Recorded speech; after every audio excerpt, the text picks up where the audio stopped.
Hello dear once, કોણીય વેગમાનની જે એક્ઝામ્પલની series ચાલે છે એમાં આ બધાનું હું શૈલેષ ઝોલા ફરીથી સ્વાગત કરું છું. આની પહેલાં એક લેક્ચર અપલોડ કરેલો છે કે જેમાં તમને દાખલા ગણાવેલા છે કોણીય વેગમાનના, અને આ લેક્ચરમાં પણ આપણે દાખલાનો અભ્યાસ કરીશું. તો વધારે સમય વેડફ્યા વગર આપણે દાખલાની શરૂઆત કરીએ. દાખલાની રકમ હું વાંચું છું. કેપિટલ એમ દળ અને એલ લંબાઈનો સળિયો તેની લંબ દ્વિભાજક અક્ષને અનુલક્ષીને ઓમેગા ઝીરો જેટલી અચળ કોણીય ઝડપથી ભ્રમણ કરે છે. બે સ્મોલ એમ દળ અને નહિવત પરિમાણ ધરાવતા, નહિવત પરિમાણનો મતલબ એમ થાય બિંદુવત, એટલે કે સ્મોલ એમ દળ અને બિંદુવત બે મણકા શરૂઆતમાં સળિયાના કેન્દ્ર પર છે, જે સળિયા પર મુક્ત રીતે ભ્રમણ કરી શકે છે. ઓકે, જ્યારે મણકા સળિયાના છેડા પર હોય ત્યારે તંત્રની અંતિમ કોણીય ઝડપ કેટલી હશે? હવે આ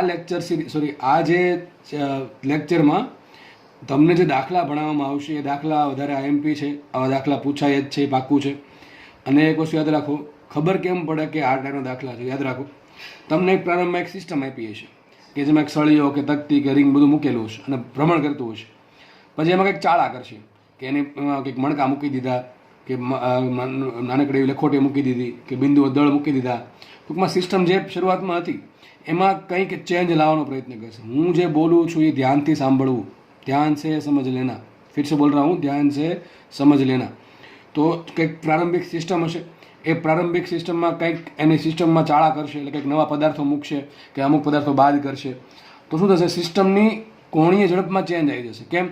સિસ્ટમની જડત્વની ચાક માત્રા બદલશે. નવું દળ ઉમેરો કે જે દળ છે બાદ કરો તો જડત્વની ચાક માત્રા બદલે, જડત્વની ચાક માત્રા બદલશે તો ઓમેગા બદલશે. તો તમને આમાં આવું પૂછશે કે ભાઈ પ્રારંભમાં સિસ્ટમ આ ટાઈપની છે, ઝડપ કોણીય ઝડપ આટલી છે, સિસ્ટમમાં ચેન્જ કર્યો તો નવી કોણીય ઝડપ કેટલી હોય? જેમ કે દાખલો તમને દેખાય છે. પહેલાં એક કેપિટલ એમ દળ અને એલ મને સળિયો હતો જે ભ્રમણ કરતો હતો, એમાં મણકા મૂક્યા બે, શરૂઆતમાં કેન્દ્ર પર હતા. ભ્રમણ કરશે એટલે ભ્રમણ કરવાના કારણે શું થાય? એના પર કેન્દ્રગામી બળ લાગે, કેન્દ્રગામી બળના કારણે શું થાય? એ ધીમે ધીમે આગળ વધીને સળિયાના છેડા પર પહોંચી જાય છે. તો આ સ્થિતિમાં જે તંત્ર બન્યું, તંત્રમાં ત્રણ વસ્તુ આવે, સળિયો અને બે મણકા. એની અંતિમ કોણીય ઝડપ કેટલી હોય આપણે શોધવાનું છે. તો આમ ખબર પડી જવી જોઈએ આ દાખલામાં વાંચીને રકમ કે આ દાખલો જે સરે કીધું હતું એ ટાઈપનો છે કે પ્રારંભમાં કંઈક સિસ્ટમ છે, એમાં કંઈક ચાળા કર્યા અને અંતિમ ચાળા કરીને છેલ્લે જે અંતિમ કોણીય ઝડપ છે શોધવાની છે. તો શરૂઆતમાં શું હતું ચલો જોઈ લઈએ. શરૂઆતમાં એક સળિયો હતો કેપિટલ એમ દળ એલ લંબાઈનો, અને એ પોતાની લંબ દ્વિભાજક એટલે કે કેન્દ્રમાંથી પસાર થતી લંબ અક્ષને અનુલક્ષીને ભ્રમણ કરતો હતો. બીજું શું કર્યું? એમાં સ્મોલ એમ દળ અને બે બિંદુવત મણકા શરૂઆતમાં એના કેન્દ્ર પર છે. સપોઝ આવું કંઈક લાગશે, આકૃતિ કંઈક શરૂઆતમાં આવી લાગશે. સપોઝ કે આ સળિયો છે, બરાબર, કે જેની ભ્રમણાક્ષ અહીંયા છે, બરાબર છે. બે મણકા એક્ઝેક્ટલી અહીંયા છે. એક મણકો ધારો કે અહીંયા છે, એક મણકો ધારો કે અહીંયા છે. એક્ઝેક્ટલી થોડોક દૂર દોર્યા છે, બાકી એક્ઝેક્ટલી કેન્દ્ર પર એટલે કે અક્ષ પર છે. અને આખી વસ્તુ ભ્રમણ કરે છે. ચલો, કુલ કેટલી વસ્તુ? ત્રણ વસ્તુ છે. કુલ, બરાબર. ત્રણ વસ્તુ કઈ કઈ? એક સળિયો પોતે, જેનું દળ છે કેપિટલ એમ અને લંબાઈ છે એલ, એ પોતાની લંબ દ્વિભાજક અક્ષને અનુલક્ષીને ભ્રમણ કરે છે. બીજી બે વસ્તુ કઈ? બે મણકા છે. ચલો, મણકાનું દળ શું? ગોળા છે. મણકા ગોળા સ્વરૂપે છે કે નાનકડા બિંદુવત સ્વરૂપે છે? તો લખ્યું છે નહિમત પરિમાણ ધરાવતો. આપણે કેવું લેશું? બિંદુવત, ટૂંકમાં બિંદુવત દળ છે. એક મણકોનું દળ સ્મોલ એમ, બીજા મણકોનું દળ સ્મોલ એમ છે. ઓકે, ચલો આટલું છે. હવે શરૂઆતમાં સિસ્ટમ પાસે કેટલી જડત્વની ચાક માત્રા હોય? તો ચલો આની જડત્વની ચાક માત્રા કેટલી? તો સળિયો છે એ પોતાની લંબ દ્વિભાજક અક્ષને અનુલક્ષીને ભ્રમણ કરે છે, એટલા માટે સળિયા પાસે કેટલી સળિયાની દિશા કેટલી હોય? 1/12 ml². હજુ આગળનું જેણે જડત્વની ચાક માત્રા વ્યવસ્થિત જોયું હશે એને જ અહીંથી ખબર પડશે, બાકી કોઈ ખબર પડશે નહીં. કારણ કે હવેના બધા જ ટોપિકમાં જડત્વની ચાક માત્રા આવશે ને આવશે જ. એટલે જડત્વની ચાક માત્રા જો નથી આવડતી તો હું હજી રિકમેન્ડ કરીશ કે લેક્ચર ફરી વખત જો 100% આવડી જ જશે, બરાબર છે. તો સળિયાની તેના લંબ દ્વિભાજક અક્ષને અનુલક્ષીને જડત્વની ચાક માત્રા કેટલી હોય? 1/12 ml². ચલો, આ બિંદુવત દળ છે. બિંદુવત દળ અક્ષ પર જ છે. પેલા ક્યાં કીધું છે? બે બિંદુવત દળ શરૂઆતમાં સળિયાના કેન્દ્ર પર, ટૂંકમાં બે સળિયાના કેન્દ્ર પર છે. તો અક્ષ પર ક્યાં છે? અક્ષ પણ ક્યાં છે? સળિયાના કેન્દ્ર પર છે. હવે મણકા ક્યાં છે? સળિયાના કેન્દ્ર પર જ છે. ટૂંકમાં આ જે બે મણકા છે એનું અક્ષ કેન્દ્ર કેટલું શરૂઆતમાં? 0. તો આ બે મણકાની જડત્વની ચાક માત્રા કેટલી? 0. કેમ? બિંદુવત દળ માટે જડત્વની ચાક માત્રા શું હોય? mr². શું હોય? mr². અહીં દળ છે પણ અંતર નથી શરૂઆતમાં, એટલા માટે આ બે મણકાની કોઈ જડત્વની ચાક માત્રા નહીં હોય. કઈ અક્ષ અનુલક્ષીને? આ અક્ષ અનુલક્ષીને. બીજી કોઈ અક્ષ પસંદ કરો તો એને અનુલક્ષીને ડેફિનેટલી એની જડત્વની ચાક માત્રા હશે, પણ આપણે તો આ અક્ષ અનુલક્ષીને ભ્રમણ કરે છે તો આપણે એ જ જોવાનું આવે. તો શરૂઆતમાં જડત્વની ચાક માત્રા કેટલી છે કુલ લખી દઉં છું I અથવા I1 લખી દઉં. કોના આખા તંત્રની ભાઈ તંત્રની શરૂઆતમાં જડત્વની ચાક માત્રા. ચલો સળિયાની કેટલી આવશે 1/12 ml કોને આવશે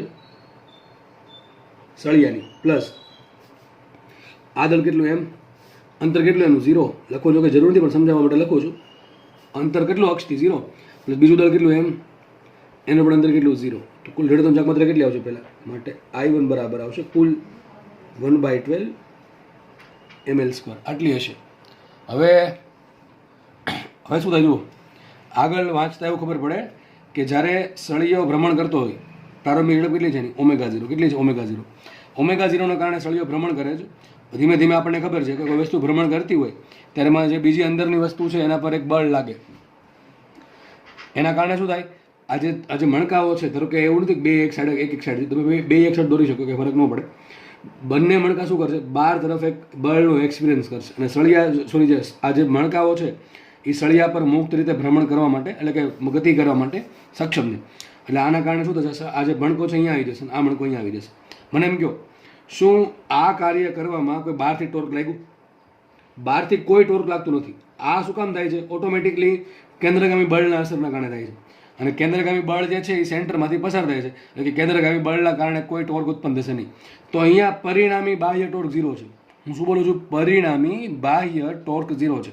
કેમ કે સિસ્ટમ આપણી આ છે એ સિસ્ટમ પર આંતરિક ફેરફારના કારણે બંને જે મણકા છે દૂર જાય છે. કોના કારણે કેન્દ્રગામી બળની અસરના કારણે કેન્દ્રગામી બળ છે એ સેન્ટરમાંથી પસાર થાય છે એટલે એના કારણે કોઈ ટોર્ક ઉત્પન્ન થશે નહીં. લખી શકાય ટોર્ક બરાબર 0. શું છે અહીંયા બાહ્ય ટોર્ક બરાબર 0 હોય અને જો ટોર્ક બરાબર 0 હોય તો શું થાય કોણીય વેગમાનના સંરક્ષણનો નિયમ વાપરી શકાય. શું વાપરી શકાય કોણીય વેગમાનના સંરક્ષણનો નિયમ. ચલો નેક્સ્ટ આકૃતિ કેવી હશે કંઈક આવી આકૃતિ હશે લાસ્ટમાં કંઈક થઈ જશે આવું. સળિયો તેને એમને જ રહેશે પોતાની જગ્યાએ એની એક્સિસ હશે આ બરાબર. આ સળિયો એમ ઘૂમતો હતો બરાબર છે. એક મણકો આવી ગયો અહીંયા આ છેડા પર એક મણકો આવી ગયો ધારો કે આ છેડા પર. 3 વસ્તુ ઘૂમે છે. એક તો M દળનો અને L લંબાઈનો સળિયો એક M લંબાઈનો મણકો અને બીજો એક M લંબાઈનો મણકો આટલો ઘૂમે છે કે નહીં. ચાલો હવે જડત્વની ચાક માત્રા કેટલી સિસ્ટમની અહીંયા કામ કરીએ. સિસ્ટમ માટે કોણીય ઝડપ કેટલી છે સિસ્ટમ માટે કોણીય ઝડપ ω0 છે. કેટલી છે ω0 છે. કેટલી છે ω0 છે. સમજ પડે ગઈ. તો એક કામ કરીએ આ પ્રારંભિક કેસ હતો આ ફર્સ્ટ કેસમાં આવું થયું. ચલો બીજા કેસ માટે લખીએ. ધારો કે અંતિમ કોણીય ઝડપ ω છે જે આપણે શોધવાની છે. તંત્રની અંતિમ કોણીય ઝડપ છે ω. ઓમેગામાં કેમ ચેન્જ આવે હમણાં કહું છું. ω0 કેમ ન રહે ઓમેગા કેમ થઈ ગયું એનો તમને આન્સર હમણાં મળી જશે. જસ્ટ વેઇટ એન્ડ વોચ બરાબર. તો ચલો જોઈ લઈએ. હવે જે સિસ્ટમ બની એમાં કુલ 3 વસ્તુ છે. પહેલા 3 વસ્તુ હતી. ચલો જડત્વની ચાક માત્રા કેટલી I2 બરાબર ફટાફટ લખીએ. સળિયો તો સળિયાની ગણી નાખીએ. સળિયો કેમ ઘૂમે છે પોતાની લંબ દ્વિભાજક અક્ષને અનુલક્ષીને. તો સળિયાની જડત્વની ચાક માત્રા કેટલી એટલી જ રહેશે 1/12 કેપિટલ ml² પ્લસ આ સ્મોલ m દળ છે. ચલો સ્મોલ m દળ છે એ અક્ષથી કેટલો દૂર આવ્યો હોય સ્મોલ m દળ છે ગોળો નથી દળ છે બિંદુવત દળ અને બિંદુવત દળ માટે જડત્વની ચાક માત્રા કેટલી હોય mr². ચલો આનું દળ સ્મોલ m છે અક્ષની અંદર કેટલું આખા સળિયાની લંબાઈ કેપિટલ L હોય તો આ લંબાઈ કેટલી હશે L/2 આ લંબાઈ કેટલી હશે L/2 કેટલી હશે L/2. તો આનું જડત્વની ચાક માત્રા કેટલી આવશે m L/2² પ્લસ આની કેટલી આવશે એટલી જ m અંતર L/2 જ છે m L/2². તમારે જો ચાહત હોય તમે 2 વડે ગુણો તો આ સ્ટેપ લખવું નહીં. 2 વડે ગુણ નાખો તો પણ સાચું પડે. આપણે ફટાફટ સાદુરૂપ આપીએ તો શું આવશે માટે I2 બરાબર આવશે 1/12 ml² પ્લસ અહીં કેટલા આવશે જો m L²/4 અહીંયા કેટલા આવશે m L²/4 તો કેટલી વખત થશે 2 વખત તો શું આવશે 2m L²/4 તો થઈ જશે m L²/2 બરાબર છે. કામ કરીએ આને 6 વડે ગુણું 6 વડે ભાંગું તો અહીં શું આવશે L²/12 આવી જશે ને. શું આવશે 6 mL²/12 તો કોમન કાઢી લઉં છું L²/12 કોમન કાઢી લઉં તો L²/12 કોમન કાઢી લો તો એ શું આવશે અહીંયા આવશે કેપિટલ M પ્લસ અહીં 6 વડે ગુણો 6 વડે ભાંગો વધશે 6m. તો આ મને મળી તંત્રની અંતિમ ચર્ચા. માનો કે તંત્રની અંતિમ ઝડપ કોની ઝડપ કેટલી છે ઓમેગા છે. કેટલી છે ω0. હવે આપણને ખબર છે મેન વસ્તુ જો આ છે મેન વસ્તુ દાખલામાં આ છે કે ટોર્ક પરિણામી ટોર્ક 0 છે. પરિણામી ટોર્ક 0 હોવાના કારણે આપણે શું કરશું કોણીય વેગમાનના સંરક્ષણનો નિયમ. પરિણામી ટોર્ક 0 કેમ છે તમારે સાઈડમાં લખી રાખું કે જે મણકા છે એ કેન્દ્રગામી બળ અસરના કારણે જાય છે અને કેન્દ્રગામી બળ આપણને ખબર છે ક્યાંથી પસાર થશે સેન્ટર ઓફ માસમાંથી. તો કેન્દ્રગામી બળ ભલે લાગે છે પણ એના કારણે કોઈ ટોર્ક ઉત્પન્ન થશે નહીં. ટોર્ક ઉત્પન્ન ન થાય એટલા માટે શું થાય કોણીય વેગમાનના સંરક્ષણ થશે. કોણીય વેગમાન કેવું રહેશે? અચળ. માટે ટોર્ક બરાબર 0 ઇમ્પ્લાઇઝ ધેટ ઠાબે શું થયું? કોણીય વેગમાનના સંરક્ષણના નિયમ પરથી શું લખાય? ચલો, તંત્રનું પ્રારંભિક કોણીય વેગમાન બરાબર તંત્રનું અંતિમ કોણીય વેગમાન. ચલો, માનો કે કોણીય વેગમાનનું સૂત્ર ભૂલાઈ ગયું તો આ તો યાદ હોય ને, પી બરાબર એમવી. રેખીય વેગમાન તો યાદ હોય કે ન હોય? ચલો, રેખીય વેગમાન શું થાય? પી બરાબર એમવી. પી બરાબર એમવી હોય, ચલો પી બરાબર એમવી હોય, સૂત્ર બનાવો. પીનું સ્થાન કોણ લે? એલ. એનું સ્થાન કોણ લે? આઈ. અને વીનું સ્થાન કોણ લે? ઓમેગા. તો શું લખાશે? I1 omega 1 is equal two I2 omega 2. સમજ પડે કે ન પડે? સૂત્ર યાદ રાખવું. તમને થવું છે કે સર તમે કેમ I1 શોધો? એટલા માટે શોધું ભાઈ. અરે તમે કેમ સર ઓમેગા 1 બરાબર ઓમેગા 0 લીખો? એટલા માટે લીખું. એ લખી દઉં ઓમેગા 1 બરાબર ઓમેગા 0 લખી દઉં છું. બરાબર છે? આપણે કેમ I2 શોધવા જરૂર પડે? કારણ કે મારે આમાં કિંમત મૂકવી હતી. તો ઓમેગા 2 મળે કે ના મળે? ઓમેગા 2 મળે કે ના મળે? ચલો, I1 બદલે I1 ની કંઈક ફિક્સ કિંમત છે, ઓમેગા 1 ની ફિક્સ કિંમત છે. હવે I1 બદલીને જો I2 થતું હોય તો ઓમેગા બદલીને ઓમેગા 1 બદલીને ઓમેગા 2 થાય. ટૂંકમાં જડત્વની ચાક માત્રામાં ચેન્જ આવશે તો ઓમેગામાં ચેન્જ આવે. આના પરથી ખબર પડે કે આ બધું કેવું અચળ હોય. કેવું હોય? અચળ. લખી શકો L બરાબર ઓમેગા I1 ઓમેગા 1 બરાબર I2 ઓમેગા 2 બરાબર અચળ. વિચારો, જો I1 વધશે તો ઓમેગા 1 ઘટે. સમજ પડે છે? અને જો I1 ઘટે તો ઓમેગા 1 વધે. ઉલટું ચાલે. બરાબર? આ પ્રમાણે વિચારી શકો. અહીંયા L બરાબર I ઓમેગા છે. જેટલું જડત્વની ચાક માત્રા વધશે, તમે કંઈક ચેન્જ કરવાના કારણે જેટલી જડત્વની ચાક માત્રા વધશે એટલું ઓમેગા ઘટે. અને એટલે ઉલટું, જડત્વની ચાક માત્રા ઘટી તો ઓમેગા વધે. અહીંયા શું થાય છે? જો અહીંથી અહીંયા તો શું થાય છે? જડત્વની ચાક માત્રા વધે ઘટે છે? વધે છે. અહીં જો અહીં ખાલી કેટલું છે? 1/12 ml સ્ક્વેર જ છે. અહીંયા 1/12 ml સ્ક્વેર તો હતું, ઉપરથી બાજુ કેટલું આવ્યું? ml સ્ક્વેર બાય 2 આવ્યું. તો અહીંયા જડત્વની ચાક માત્રા વધી. બીજા કેસમાં જડત્વની ચાક માત્રા વધે છે તો ડેફિનેટલી બીજા કેસમાં ઝડપ ઘટતી જશે. ધારો કે ઘટીને થઈ ગઈ કેટલી? ઓમેગા. કેટલી થઈ ગઈ? ઓમેગા. તો વી want to find out omega 2, that is omega. તો એક કામ કરીએ, ઓમેગા 2 ને કરતા બનાવીએ. તો ઓમેગા 2 એટલે કે ઓમેગા બરાબર શું આવશે? ધરકો ઓમેગા 2 નામ આપો, ઓમેગા આપો. ચલો, શું આવશે? I1 ઓમેગા 1 છેદમાં I2. ચલો, મૂકીએ કિંમત. જુઓ, ડાયરેક્ટ મૂકી દઉં છું. આપણે સાયન્સમાં છીએ એટલે તો એટલું તો આવડી જવું જોઈએ. હવે ડાયરેક્ટલી મૂકતા તો ઉપર શું આવશે? 1/12 ml સ્ક્વેર. I1 શું આવશે? 1/12 ml સ્ક્વેર ઇન્ટુ ઓમેગા 1 શું આવશે? ઓમેગા 0 આવશે. છેદમાં શું મૂકીશ? m પ્લસ 6m ગાઉસમાં L સ્ક્વેર બાય 12. તો અહીંયા પણ L સ્ક્વેર બાય 12 છે, અહીંયા પણ L સ્ક્વેર બાય 12 છે. તો બધું ઉડી જશે. તો વધશે શું? ઉપર ખાલી આટલું વધશે. ઉપર વધશે આટલું. શું વધશે? ચલો, બીજી પેન યુઝ કરીએ આપણે લખવા માટે ભાઈ. ચલો, શું આપણે કેપિટલ M વધશે ઉપર? અહીંથી M L square by 12 M capital M વધે. બીજું શું વધે? ઓમેગા 1 તરીકે આવશે ઓમેગા 0. ઓમેગા 0 છેદમાં શું આવશે? L સ્ક્વેર 12 ઉડી ગયો. આ શું કીધું? Capital M plus 6 into small. જુઓ, છેદ મોટો કે અંશ મોટો? ઉપર ઓમેગા 0 છે, અંશમાં ઓમેગા ખાલી કેપિટલ M છે, અને છેદમાં શું છે? M plus 6m. ઉપર ખાલી અંશમાં M જ છે, નીચે M પ્લસ 6m છે. તો એ છેદ મોટો થયો M કરતાં. જે M પ્લસ 6m છે એ મોટું છે M કરતાં. એટલે માટે ડેફિનેટલી આ પ્રમાણે આમ પણ લખાય. ઘણી વખત આમ પણ આન્સર આપેલો કેપિટલ M છેદમાં capital M plus 6m into omega 0. તો જો ઉપર કેપિટલ M છે, નીચે કેપિટલ M પ્લસ 6m. ટૂંકમાં અંશ કરતાં સમથિંગ વધારે છે નીચે. ટૂંકમાં આન્સર કેવો આવશે? ઓમેગા 0 કરતાં વધારે આવશે. તમને રકમમાં કિંમત આપી દે, કેપિટલ M છે 5 કિલો, સ્મોલ m છે 2 કિલો. તો તમે એ પ્રમાણે મૂકીને તમે આન્સર લાવી શકો છો, જે આન્સર આવતો હોય. બરાબર? દાખલો એકદમ ઇઝી છે. એક જ ફંડામેન્ટ છે કે પ્રારંભમાં કંઈક સિસ્ટમ આપી હતી, એમાં કંઈક ચાળા કર્યા, એટલે કે ચાળા થયા, આંતરિક ચાળા થયા. આપણે ચાળા કર્યા નથી. સિસ્ટમ બદલી ગઈ. સિસ્ટમ બદલવાથી જડત્વની ચાક માત્રા બદલશે. જડત્વની ચાક માત્રા બદલવાથી કોણીય વેગમાં અચળ હોવાના કારણે એની કોણીય ઝડપ બદલશે. સિમ્પલ દાખલા, એકદમ દાખલા, એકદમ ઇઝી દાખલા છે.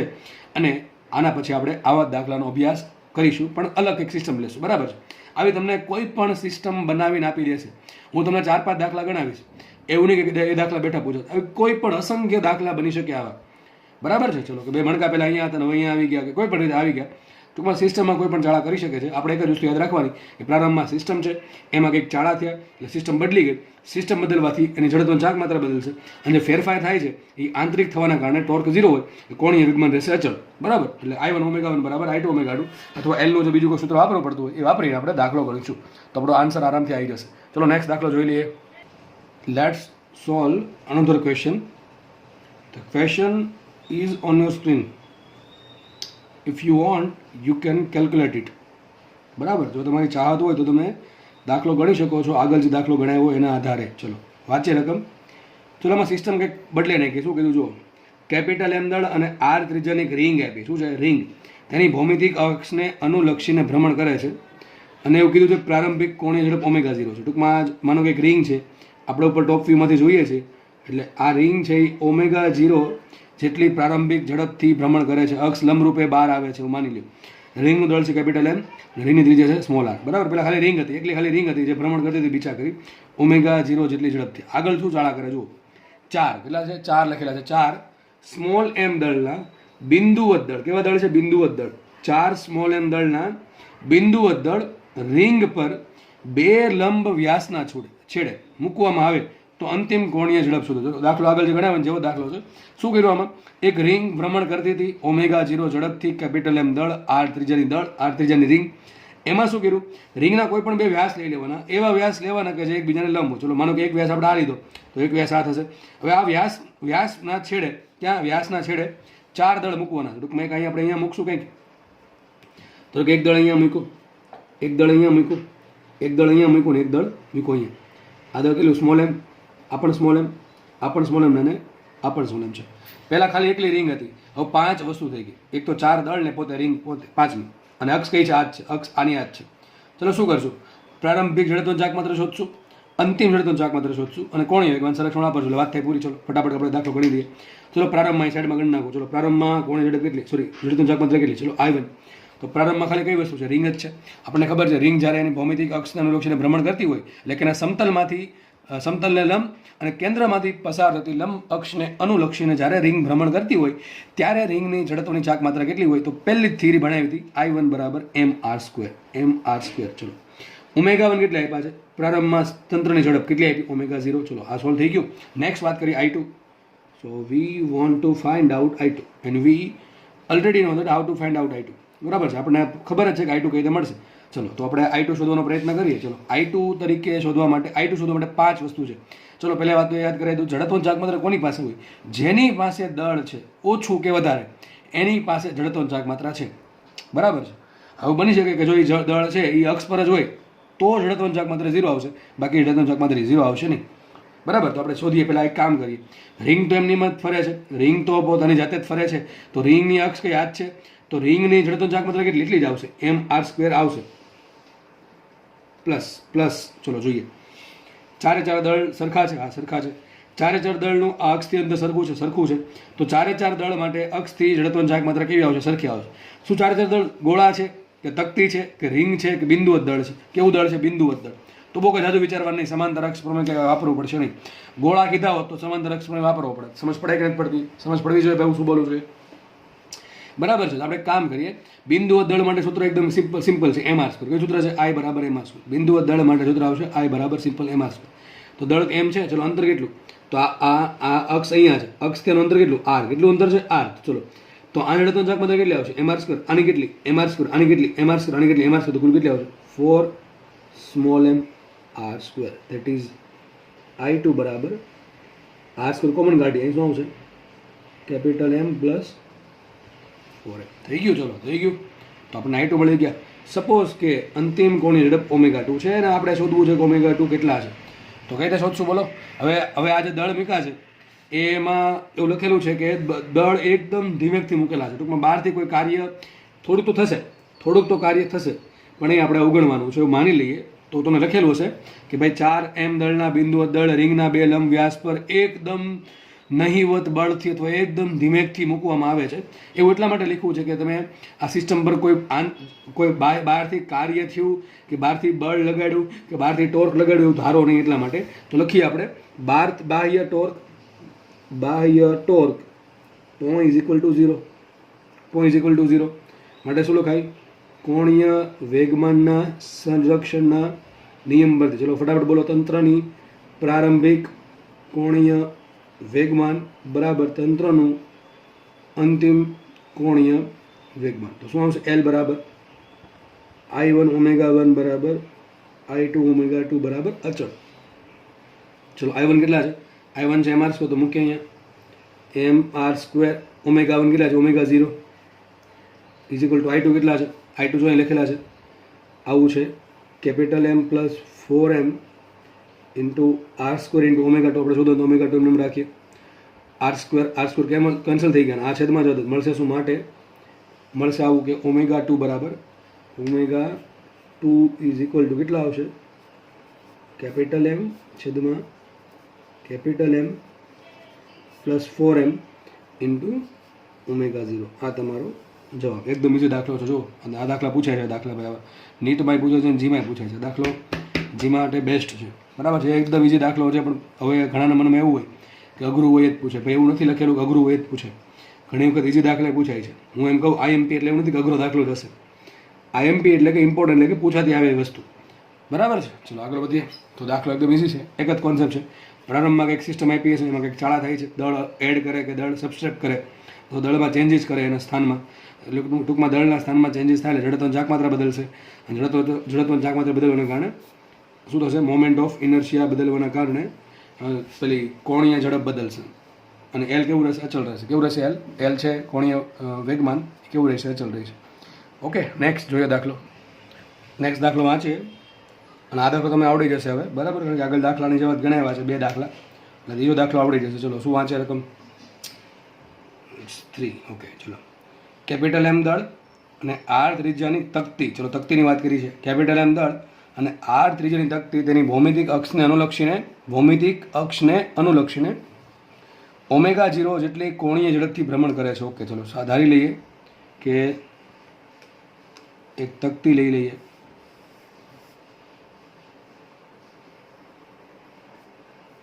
એક તકતી લઈ લીધી. આ અક્ષને અનુલક્ષીને ઓમેગા 0 જેટલી ઝડપથી કેપિટલ એમ દળ અને આર ત્રિજ્યાની તકતી ભ્રમણ કરે છે. ઓકે, ચલો આગળ વાંચીએ. આગળ એવું લખે છે કે તેની પર r/2 ત્રિજ્યા અને m/4 દળની બીજી એક સમઅક્ષીય તકતી મૂકતા તંત્રની નવી કોણીય ઝડપ કેટલી થાય? જો તમે નવી તકતી એડ કરો એટલે નવું દળ એડ થયું. નવું દળ એડ થવાના કારણે જડત્વની ચાકમાત્રા બદલી જશે. અને જડત્વની ચાકમાત્રા બદલવાના કારણે જે કોણીય ઝડપ છે બદલશે.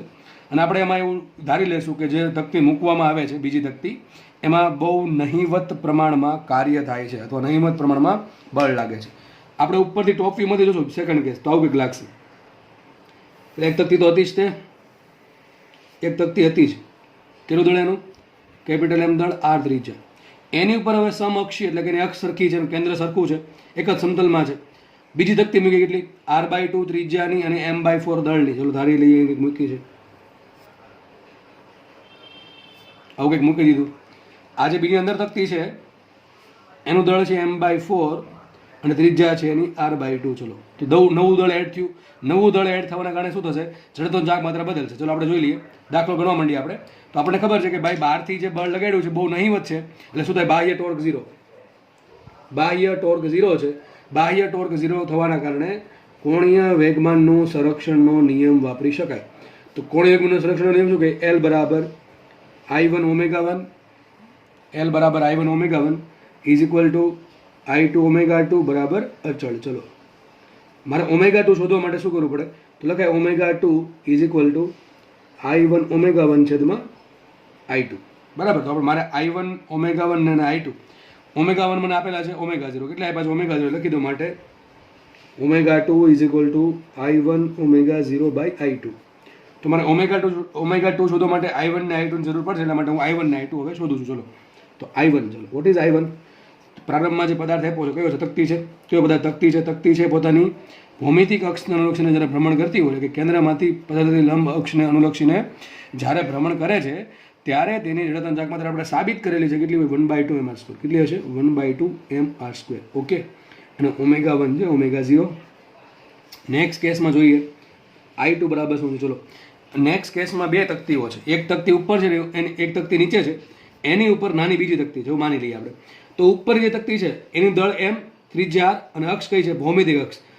જતા કેટલી આવશે એની? 1/2 capital m into r² plus plus જે નાની તકતી છે આ તકતી અંદરની તકતી એ તકતી માટે દળ કેટલું? m/4. ત્રિજ્યા કેટલી? r/2. હવે એ કોની આસપાસ ફરે છે? પોતાના કેન્દ્રની આસપાસ. પોતાના કેન્દ્રમાંથી પસાર થતી લંબ અક્ષની અનુલક્ષીને ફરતી હોય તો જડત્વની ચાકમાત્રા શું આવશે? I બરાબર 1/2 mr² પરથી કેટલી આવશે? 1/2 mr² પરથી. ચલો મૂકીએ પ્લસ 1/2. ચલો દળ કેટલું એનું? m/4. તો અહીં આવશે 1/2 m. m કેટલા મૂકા? r/4 ઇન્ટુ અને ત્રિજ્યાનો વર્ગ કેટલો આવશે? r/2². સમજ પડે કે નહીં? આના પરથી મૂક્યું 1/2 mr². m મૂક્યું m/4 અને r મૂક્યું r/2 માટે લખાશે I2 બરાબર, ચલો ઉપર એમને રહેવા દો ઘડીક, 1/2 આ એમ રહેવા દઈએ, mr² પ્લસ આ કેટલા આવશે, આ 1/2 તો છે જ, ઉપરથી કેટલા જો m/4 ને r²/4, ચોકો ચોકો 16 × 32 તો કેટલા આવશે 1/32 mr², કેટલા આવશે 1/32, સમજ પડે કે ના પડે? 4 ને 2 નો વર્ગ 4, ચોકો ચોકો 16 × 32 તો કેટલા આવું થશે?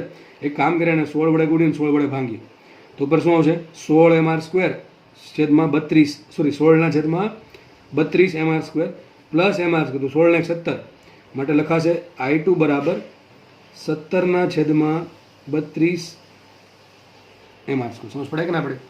એકદમ ઇઝી છે. 16 ને 17 અને છેદમાં 32 કોમન થઈ ગયા ઇન્ટુ mr². દળ તો સરખું જ છે બધાનું, એટલે કાંઈ કે અહીંયા પણ કેપિટલ M છે, અહીંયા પણ દળ કેપિટલ M સ્વરૂપે છે, એટલા માટે આપણે આ ટાઈપનો આન્સર આવ્યો. અને આપણે ω2 શોધવાના છે. What is the value for ω2? We want to find out it. Okay, ચલો મૂકીએ કિંમત માટે ω2 બરાબર, ચલો ω1 કેટલા છે? ω1 છે હાફ mr², તો મૂકીએ અહીંયા half capital mr² into ω0 divided by કેટલા આવશે આ 17/32 કેપિટલ mr². કેપિટલ mr² ઉડી ગયા, આ 2 નીચે આવશે, 32 જશે ઉપર, તો 32 ભાગ્યા 2 16, 16 ભાગ્યા 17 માટે ω2 કેટલા મળશે? માટે ω2 આવશે, સમજ પડે કે નહીં શું બોલું છું? 32 જાય ઉપર, 2 આવશે નીચે, 17 તો નીચે જ છે, 32 ભાગ્યા 2 થાય 16, તો 16/17 ω0. આ તમારો જવાબ આવી ગયો. તો આવા મેં તમને કીધું એ પ્રમાણે ગમે એટલા દાખલા બનાવી શકે. એક તકતી છે એના પર છેડે કંઈક દળ મૂકી દીધું, બીજી તકતી મૂકી દીધી, કે બીજી રિંગ મૂકી દીધી, કે એક સળિયો ગોઠવી દીધો, આવી તો કેટલી બધી વસ્તુ થઈ શકે. અને આ દાખલા ગણવાનો કોઈ અંત જ નથી. ચાહત હોય તો દાખલા ગણી શકાય. અને તમને અલગ અલગ મટીરિયલમાંથી અલગ અલગ દાખલા આ ટાઈપનો મળી પણ રહેશે. મેઇન કોન્સેપ્ટ છે કે એક દાખલો ગણાવે ત્યાં જ સમજ પડી જોવી જોઈએ કે આ દાખલામાં કેમ સરે આવું કર્યું. બરાબર, તો શું આન્સર આવશે? 16/17 ω0. 3 દાખલા સેમ ટુ સેમ વેમાં ગણાવેલા છે. નેક્સ્ટ દાખલો આપણે લઈએ, ચોથો દાખલો. નેક્સ્ટ દાખલો સોલ્વ કરીએ. કદાચ આખી રકમ દેખાતી નહીં હોય એટલા માટે હું રકમ વાંચી જાઉં છું. અને રકમ આખી ન્યુમેરિકલ નથી, એટલે ખાલી રકમ સ્વરૂપે છે, ડેટા સ્વરૂપે છે. બરાબર, એટલે હું ફટાફટ વાંચી જાઉં છું. એક તકતી તેની ભૌમિતિક અક્ષને અનુલક્ષીને ω0 જેટલી કોણીય ઝડપથી ભ્રમણ કરે છે. આગળ લખે છે જંતુ, એ કોઈ ઇન્સેક્ટ હશે, બરાબર, જંતુ તકતીની ધાર પરથી બીજી ધાર પર વ્યાસ પર ગતિ કરે ત્યારે તંત્રની કોણીય ઝડપમાં શું ચેન્જ આવે? શું તંત્રની કોણીય ઝડપ સતત વધશે, સતત ઘટશે, પહેલાં વધે પછી ઘટે, કે એક પણ નહીં? શું થાય છે એક્ઝેક્ટલી આપણે જોવાનું છે. અને એનો આપણે ગ્રાફ પણ દોરવાનો છે ω વિરુદ્ધ t નો. બરાબર છે, તો આપણે જોઈ લઈએ ગ્રાફ કેવો આવશે. પહેલાં આપણે તો સમજીએ શું કે સિસ્ટમ. આટલી બધી મોટી રકમ છે તો કંઈક તો જોવું પડશે. ધારો કે આપણે જે વસ્તુને ટોપ વ્યૂ દોરી, એક તકતી છે, સપોઝ એક તકતી છે, બરાબર, આ તકતી દોરી દીધી. તકતી ભ્રમણ કરે છે પોતાની ભૌમિતિક અક્ષ, ટૂંકમાં આ જે એક્સિસ છે દેખાતી નથી આપણને, કારણ કે આપણી તરફ લંબ બહાર આવે છે એટલા માટે.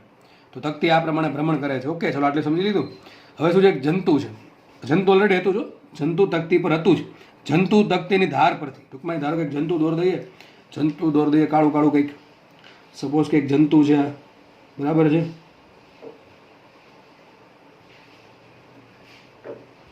તો એક જંતુ લઈ લઈએ. તો એક જંતુ શું ટ્રાય કરે છે? એક જંતુ છે, સપોઝ કે આ એનો વ્યાસ લઈ લઈએ, આ વ્યાસ લઈ લઈએ. જંતુ ભાઈ શું ટ્રાય કરે છે? જંતુ એમ ટ્રાય કરે કે ભાઈ મારે અહીંથી અહીંયા પહોંચવું છે. ટૂંકમાં કંઈક એની લાસ્ટ કન્ડિશન આવી હશે.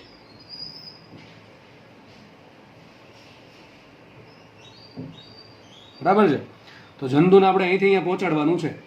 ચલો હવે તકતીને શું વાંધો? ભાઈ તકતીને કાંઈ વાંધો નથી, વાંધો ખાલી આને છે. કેમ? જંતુનું સ્થાન બદલે, એટલે કે જંતુનું, હવે આપણે થોડુંક સિરિયસલી લઈએ આને. જંતુ પહેલાં અહીંયા છે, જંતુનું દળ અહીંયા હતું, બરાબર.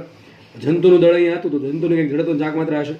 અને યાદ રાખો, કોઈ પણ શેપ ડિફાઇન ન કર્યો ને, બિંદુઓ વસ્તુ લઈ લેવી. આપણે જંતુને કેવું લેશું? બિંદુઓ દળ લઈ લેશું. ધારો કે જંતુનું દળ કેપિટલ M છે, સર સ્મોલ m છે, કેટલું છે? Small m. અને તકતીનું દળ કેપિટલ M છે, તકતી ત્રીજા કેપિટલ R, હું માની લઈએ. તો પેલા જંતુ અહીંયા હશે, બરાબર. તો જંતુનું જડતો ચાક માત્ર હશે કે નહીં? શરૂઆતમાં હશે, બરાબર હશે. ચલો, જેમ જેમ જો તકતી તમને ફર્યા કરશે, તકતીની ઝડતો ચાક માત્ર કોઈ ફરક પડે ના? કોઈ ફરક નહીં પડે. તકતી પોતાની ભ્રમણાક્ષના અનુલક્ષીને જ્યારે ફરતી હોય, એટલે કે ભૌમિતિક અક્ષના અનુલક્ષીને, તકતીની ઝડતો ચાક માત્ર આવશે હાફ mr². તો તકતીની ઝડતો ચાક માત્ર કોઈ ફરક નહીં પડે. ફરક પાડશે કોણ? તંત્રની ઝડતોની ચાક માત્ર 2 વસ્તુથી બનશે. તંત્રની ઝડત્વની ચાક માત્ર 2 વસ્તુથી બનશે. એક તો તકતીથી, એ ફિક્સ રહેશે, અને તકતીમાં કોઈ ચેન્જ નથી આવતો. અને એક જંતુથી, એટલે કે સ્મોલ m દળની બિંદુ વસ્તુથી. હવે સ્મોલ એમ દળ બદલશે તો શું થાય? જો સ્મોલ એમ દળ એટલે કે એનું સ્થાન બદલે તો પહેલાં વસ્તુ અહીંયા છે તો સૌથી વધુ જડત્વની ચાક માત્રા છે. જેમ જેમ જેમ જેમ જંતુ ધીમે ધીમે ધીમે આગળ જશે, જેમ જેમ જેમ આગળ વધશે એમનું દળ તો અચળ રહેશે, પરંતુ એનું જે અંતર છે આ અક્ષથી અંતર ઘટતું જશે. અને આપણે ખબર છે જંતુ માટે જડત્વની ચાક માત્રા શું આવશે? mr². જેટલું r મોટું એટલું જડત્વની ચાક માત્રા મોટી, એટલી તંત્રની જડત્વની ચાક માત્રા વધારે. લખાય અહીંયા તંત્રની કુલ જડત્વની ચાક માત્રા કોને અનુલક્ષીને? તક્તીની ભૌમિતિક અક્ષને અનુલક્ષીને. કેટલી આવશે? I બરાબર કેટલી આવશે? I બરાબર કોઈ પણ સમયે. તો તક્તી માટે તો ફિક્સ, તક્તી માટે કેટલી આવશે? ½ × કેપિટલ mr² પ્લસ ધારો કે જંતુનું સ્થાન આ લાઇનથી સ્મોલ r છે. કેટલું છે? સ્મોલ r છે તો mr². હવે r બદલ્યા કરશે. જો શરૂઆતમાં શું હશે? r સૌથી વધારે છે. અરે r શું છે? જંતુનું અક્ષથી અંતર. શરૂઆતમાં જંતુ ક્યાં છે? તક્તીની ધાર પર છે તો કેટલું અંતર આવશે? કેપિટલ R આવશે તો સૌથી વધારે. જેમ જેમ જેમ જેમ જે જંતુ છે એ ધીમે ધીમે અંદર આવતું જશે એમ r ઘટતું જાય, એમ I ઘટતું જાય. અને હમણાં તમને કીધું હતું તંત્ર માટે એટલે તંત્ર માટે તોર કેટલું છે? 0. કે જે પણ ચેન્જ આવે એ અંદર આવે છે, બહારથી કોઈ ચેન્જ આવતો નથી. તો શું માટે? L બરાબર શું થાય? થાય કોણીય વેગમાનના સંરક્ષણ નિયમ પરથી. કોણીય વેગમાનના સંરક્ષણના નિયમ પરથી. ઓકે, લખાય માટે L બરાબર અચળ. માટે લખાઈશું L બરાબર I ઓમેગા બરાબર અચળ. L બરાબર I ઓમેગા લઈએ. જો I વધે તો ઓમેગા ઘટે, અને જો I ઘટે તો ઓમેગા વધે. ચલો પહેલાં શું થાય છે? તો આપણે એક કામ કરીએ, જંતુને અહીંથી અહીંયા લઈ જઈએ. ક્યાંથી ક્યાં? નામ આપી દો. સપોઝ કે આ પોઈન્ટ A છે, આ પોઈન્ટ O છે, અને આ પોઈન્ટ B છે. વ્યવસ્થિત લખીએ તમને સમજાવવા માટે. તો આવું લખી શકાય કે A થી O દરમિયાન. ચલો A થી O દરમિયાન શું થાય આપણે જોઈ લઈએ. જંતુ જેમ જેમ જેમ જેમ અંદર ગતિ કરશે એમ R ઘટતું જાય તો R ઘટે. શું લખાય? R ઘટે ને. R શું છે? સેન્ટર લાઇનથી જંતુનું અંતર. R ઘટશે. R ઘટે તો આને કંઈ ફરક નહીં પડે, પણ I ઘટશે. R ઘટે તો I ઘટે. I ઘટે તો જો દેખાય છે આપણને I ઘટે શું થાય? ઓમેગા વધે. ટૂંકમાં એમ કહી શકાય કે જ્યારે જંતુ ધાર પરથી કેન્દ્ર પર આવશે ત્યારે ઓમેગા વધશે અને I ઘટશે, ત્રિજ્યા ઘટશે અને એનું અંતર ઘટશે. ચલો આગળ વધીએ. O થી B તરફ શું થાય? ચલો O થી B શું થાય છે? ચલો જોઈ લઈએ. જંતુ અહીંયા હતું, જંતુ અહીંયા પહોંચી ગયું. હવે જેમ જેમ જેમ જેમ આગળ વધશે તો સેન્ટર લાઇનથી એનું અંતર વધતું જાય ઘટતું જાય. આપણે અંતર અહીંથી માપવાનું છે ભાઈ, અંતર અહીંથી માપશું, અહીંથી નથી માપવાનું. અહીં તો પહેલાં હતું. જેમ જેમ જેમ જેમ નજીક જશે એમ પહેલાં R ઘટશે, R ઘટે એટલે I ઘટે, I ઘટે એટલે ઓમેગા વધે. તો આપણે એવું જોયું કે A થી O ની ગતિ દરમિયાન એનું ઓમેગા વધશે. A થી O ની ગતિ દરમિયાન એનું ઓમેગા વધશે. બરાબર. પછી આગળ જોઈએ. હવે ક્યાં પહોંચી ગયું? O પર પહોંચી ગયું. O થી આગળ જઈને ક્યાં જાય છે? B પર જાય છે. જેમ જેમ જેમ જેમ O થી દૂર જતું જશે એમ એનું અંતર પાછું વધતું જશે. ટૂંકમાં શું થાય? O થી B દરમિયાન R વધે. સમજ પડે ને? જંતુ પહેલાં અહીંયા હોય, જ્યારે જંતુ O પર હશે તો શું થાય? જંતુ જ્યારે O પર હોય ત્યારે R0 તો I થશે મહત્તમ. કેટલું? ન્યૂનતમ I થશે ½ mr². ખાલી આટલું જ વધશે ને. તો શું આવશે? ઓમેગા આવશે મેક્સિમમ. ઓમેગા મેક્સિમમ આવશે. સમજ પડશે કે નહીં? સમજ પડે કે નહીં ભાઈ? જ્યારે મહત્તમ અંતરે છે, જ્યારે જંતુ મહત્તમ અંતર છે તો જડત્વની ચાક માત્રા મહત્તમ છે, એટલે કે કોણીય વેગમાન કેવું આવશે? ન્યૂનતમ આવશે. કોણીય ઝડપ કેવી આવશે? ન્યૂનતમ આવશે. જેમ જંતુ અંદર ગયું અંતર R ઘટ્યું, I ઘટ્યું, ઓમેગા વધ્યું, અને સેન્ટર પર અંતર R0 થઈ ગયું, એટલા માટે જડત્વની ચાક માત્રા થઈ ગઈ ખાલી તકતીની ½ mr². તો ઓમેગા આવશે મેક્સિમમ. પ્રશ્ન પૂછાય કે જંતુની કયા સ્થાનની પોઝિશન માટે અથવા કયા સ્થાને તંત્રની ઓમેગા મહત્તમ હોય? તો શું આન્સર આવશે? જ્યારે જંતુ સેન્ટર પર હોય ત્યારે. ઓમેગા ક્યારે મહત્તમ? વિચારો. ઓમેગા મહત્તમ ક્યારે હોય? જ્યારે I ઓછામાં ઓછું હોય ત્યારે. સમજ પડે કે નહીં? તકતીના I માં તો આપણે કંઈ ફરક ના કરી શકીએ. જંતુને અવસ્થાને ગોઠવવું પડે કે I ઓછામાં ઓછું આવે. આપણે કામ કરીએ, R0 કરી દઈએ તો I ન્યૂનતમ થઈ જશે. તો અહીંયા થશે I મિનિમમ. આ શું આવશે? I મિનિમમ આવશે. કેવું આવશે? I મિનિમમ આવશે અને ઓમેગા મેક્સિમમ આવશે. આગળ વધીએ. જેમ જેમ જંતુ આગળ જશે એમ એનું O થી સ્થાન વધતું જશે. ટૂંકમાં R વધતું જાય તો I પણ વધતું જશે. R વધે એમ I વધે, I વધતું જશે એમ એ પ્રમાણે ઓમેગા ઘટતું જશે. ઓમેગા ઘટશે. તો શું આન્સર આવે? A થી B ની ગતિ દરમિયાન શું લખાય? A થી B ની ગતિ દરમિયાન શું થાય? A થી O ઓમેગા વધે છે અને આગળ શું લખાય? બોલો? O થી B ઓમેગા ઘટે છે. તો લખાઈશું આ આન્સર આવશે. પહેલાં વધે છે, જો પહેલાં ઓમેગા વધે છે ને પછી ઘટશે. સતત વધે આન્સર ન આવે. કેમ સતત નથી વધતું? અરે ભાઈ સતત ક્યાં વધે છે? O સુધી જ વધે છે. હા, પૂરેપૂરું વધતું તેથી બી તો આન્સર એ આવે. સતત વધે એ આવશે નહીં. સતત ઘટે એ પણ નહીં આવે. સતત ઘટતું નથી, ખાલી O થી B દરમિયાન ઘટે છે. તો શું આન્સર આવશે? પહેલાં વધે છે ને પછી ઘટે છે. આપણે ફટાફટાનો ગ્રાફ ડ્રો કરી દઈએ. કોનો? ઓમેગા વિરુદ્ધ ટીનો. એ તો આપણને ખબર પડી જ ગઈ હશે કેવો ગ્રાફ આવશે. પહેલાં વધશે પછી ઘટશે અને એક સમય મહત્તમ થશે. સપોઝ આપણે દોરી દઈએ આ પ્રમાણે ગ્રાફ કંઈક ઓમેગા વિરુદ્ધ ટીનો ગ્રાફ દોરી. સપોઝ આ પોઝિશન એ છે, આ પોઝિશન ઓ છે અને આ પોઝિશન બી છે. સમજ પડી ગઈ? તો ચલો ઓ પર એ પાસે શું ઝડપ છે જ નહીં. શું એ પાસે ઝડપ છે? આ ઝડપ તો છે જ તકતી પાસે. આ કોને માટે? આ ઓમેગા કોનું છે? તંત્રનું. કોનું છે? ઓમેગા તંત્રનું છે. તો જ્યારે જંતુ છેડા પર હતું ત્યારે તંત્ર પર ઝડપ છે આ છે કેટલી? ઓમેગા 0 છે. તો શરૂઆત કરી થશે ઓમેગા 0થી. ગ્રાફ અહીંથી સ્ટાર્ટ થશે. તો ગ્રાફ દોરવાનું સ્ટાર્ટ કરશો. અહીંથી નહીં કરીએ. અહીંથી કેમ નહીં સ્ટાર્ટ થાય? દેખાતું જ નહીં, સોરી ભાઈ. આ પ્રમાણે દોર્યું છે. એ પોઈન્ટ અહીંયા છે, ઓ પોઈન્ટ અહીંયા છે, બી પોઈન્ટ અહીંયા દોર્યો છે. ઉપર દોર્યું ઓમેગા, એટલે કોનો ગ્રાફ છે? ઓમેગા વિરુદ્ધ ટીનો. ચલો હવે જ્યારે જંતુ એ પર હતું ત્યારે શું તંત્ર પાસે સ્પીડ હતી કે નથી? ત્યારે થોડીક તો હતી જ ને. કેટલી હતી? ઓમેગા 0. તો એ પાસે સ્પીડ 0 છે ના? કેટલી છે? ઓમેગા 0. અહીંથી ગ્રાફ સ્ટાર્ટ થાય. કેટલી ઝડપથી? ઓમેગા 0 ઝડપથી. જેમ જેમ જેમ જેમ આગળ જશે એમ શું થાય? પહેલાં એની ઝડપ સતત વધશે. ધારો કે આ પોઈન્ટ ઓ છે, અહીંયા ઝડપ થઈ જશે ઓમેગા મેક્સિમમ. કેટલી થાય છે? અહીંયા થાય છે ઓમેગા મેક્સિમમ. અને પછી ફરતી પાછી બી પાસે કેટલી થઈ જાય છે? બી પાસે ધાર પર આવી ગયો પાછી કેટલી થઈ જશે? ઓમેગા 0. તો કંઈક આવો ગ્રાફ આવશે.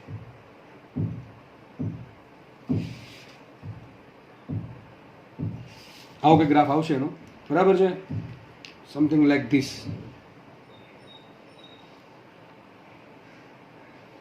આવો ગ્રાફ આવશે. બરાબર? તો આ ઓ પોઈન્ટ છે, ઓ પોઈન્ટ